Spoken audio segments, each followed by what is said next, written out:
there are basically two forms of exercise that we can talk about, although, of course, I realize there are many different forms of exercise. There's much more nuance to this. But we can talk about cardiovascular exercise, where the idea is to repeat a movement over and over and over continuously. So that'd be like running, biking, rowing, cycling, this kind of thing.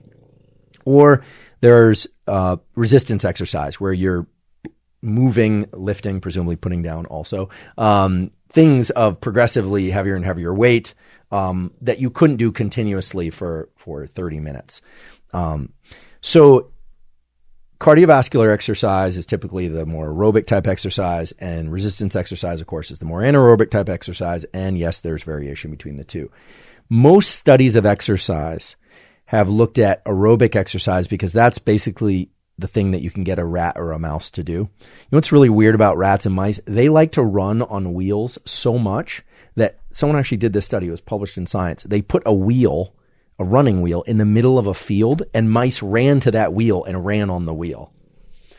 Turns out that what they like is the passage of the visual image of the bars in front of their face, which I find kind of remarkable and troubling because it seems so like trivial. But anyway, they love aerobic exercise. And so most of the studies were done on these mice that love running on wheels. Whereas so far, it's been challenging to find conditions in which mice really like to lift weights or will do it in a laboratory.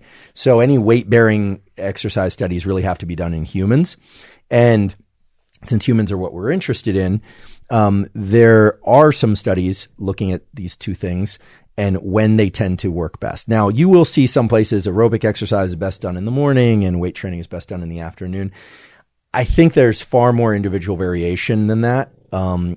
I think there are, however, a couple windows that the exercise science literature and the circadian literature points to as windows related to body temperature in which performance, injury, in which performance is optimized, injury is reduced, and so on. And those tend to be 30 minutes after waking, and that probably correlates with the inflection in cortisol associated with waking, whether or not you've gotten light or not. 3 hours after waking, which probably correlates to the rise in body temperature sometime right around waking, and the later afternoon, usually 11 hours after waking, which is when temperature tends to peak. So some people like to exercise in the morning, some people like to exercise in the afternoon. It really depends. I think for those of us with very busy schedules, it's advantageous to be able to do your training whenever you have the opportunity to do it, unless you can really control your schedule. And so I would never want these recommendations to seem like recommendations. What I'm really describing is some opportunities: 30 minutes after waking, 3 hours after waking, or 11 hours after waking has been shown, at least in some studies, to optimize performance, reduce injury, and that sort of thing. But you really have to figure out what works for you.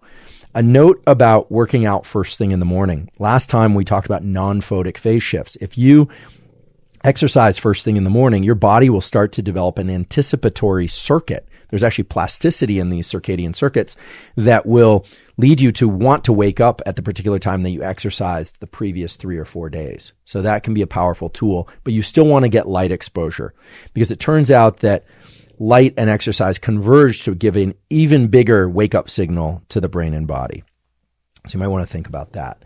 Some people find if they exercise late in the day, they have trouble sleeping. In general, intense exercise does that, whereas the kind of lower intensity exercise doesn't. I found some interesting literature that talked about sleep need and exercise. I found this fascinating, that if one is waking not feeling rested and recovered from, and yet sleeping the same amount that they typically have, it's quite possible that the intensity of exercise in the preceding 2 or 3 days is too high.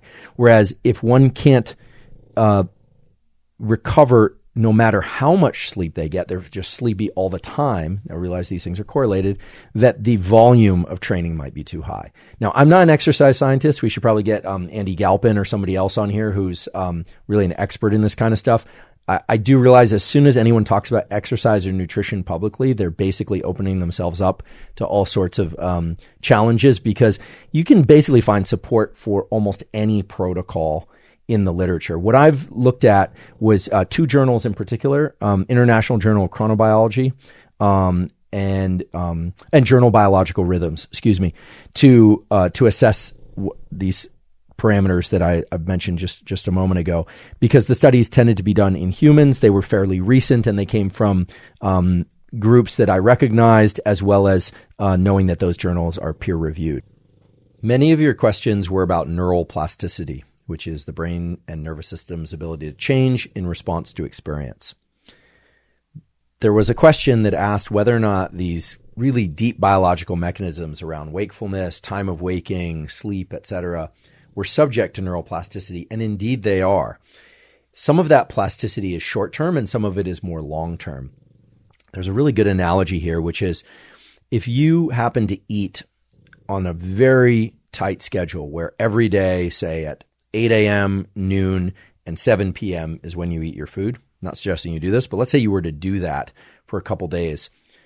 After a few days, you would start to anticipate those meal times where no matter where you were in the world, no matter what was going on in your life, about 5 to 10 minutes before those meal times, you would start to feel hungry and even a little agitated, which is your body's way of trying to get you to forage for food.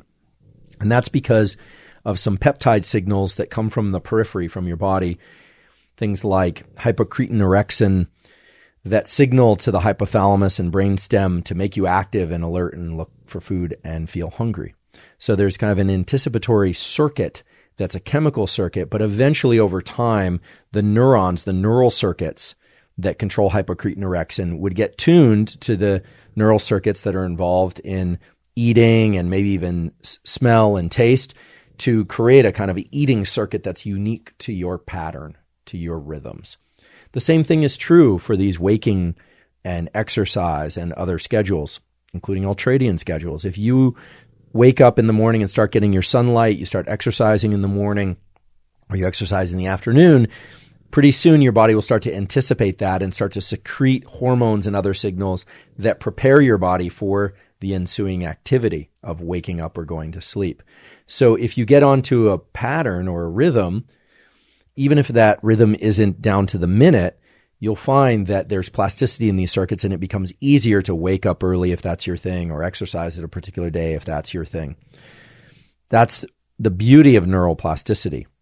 A number of people asked, what can I do to increase plasticity? And that really comes in two forms.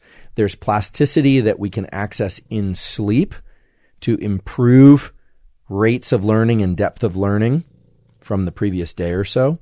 And there's this NSDR, non-sleep deep rest, that can be done without sleeping to improve rates of learning and depth of retention, etc. So let's consider those both, and you can incorporate these protocols if you like. Again, these are based on quality peer-reviewed studies.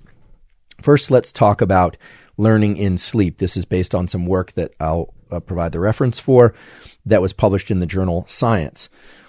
Excellent journal. Matt Walker also talks about some of these studies done by others in his book, Why We Sleep.